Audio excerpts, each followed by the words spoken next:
primeiro lugar, uma informação. A senhora Presidente da República se pronunciará amanhã. Então, amanhã ela fará um pronunciamento público sobre a decisão que acaba de ser tomada pela Câmara dos Deputados.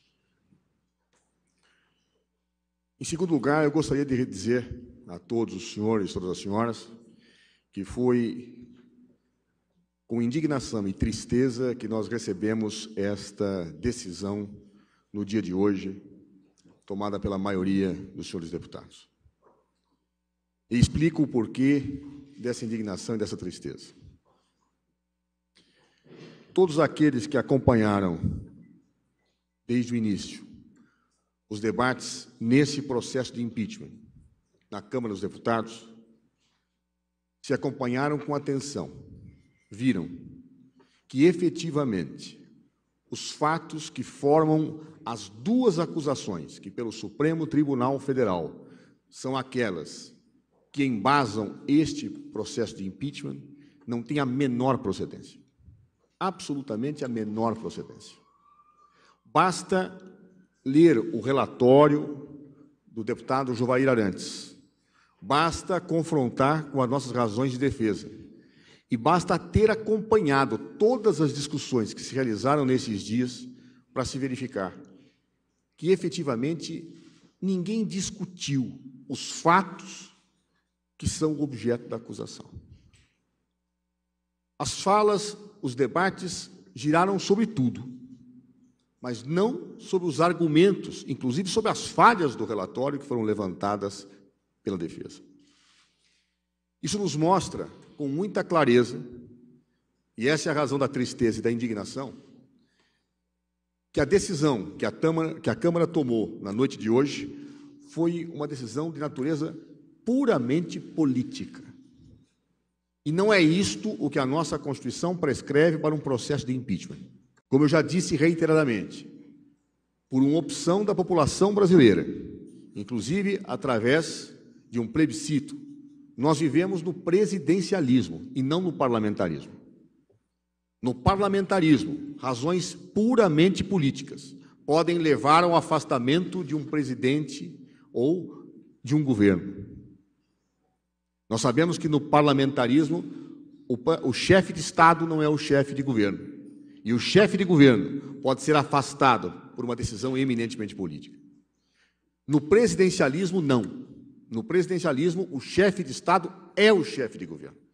E por isso a Constituição da República coloca o impeachment como uma situação excepcionalíssima, que só pode ser verificada diante de fatos graves, diante de fatos que ofendam efetivamente a Constituição nos seus princípios centrais.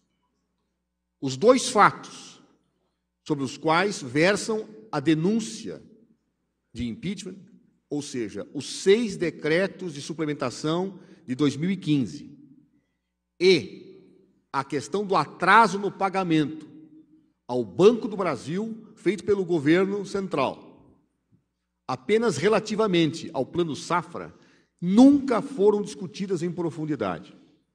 Nós demonstramos claramente que não havia ilegalidade nos decretos e que, quando se imaginou que pudesse haver, o governo não os expediu.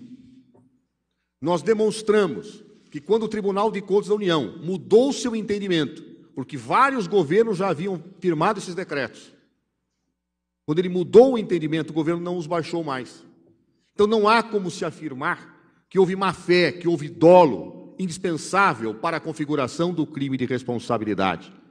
Foram decretos baseados em pareceres técnicos e jurídicos. E mesmo assim se afirmou a má-fé. O mesmo posso dizer em relação ao Plano Safra. Em nenhum momento aquilo deve ser visto, e muitos juristas dão pareceres nesse sentido. Em nenhum momento isto pode ser visto como uma operação de crédito. E, portanto, não houve ofensa à lei de responsabilidade fiscal. Foram atrasos em contratos de prestação de serviços.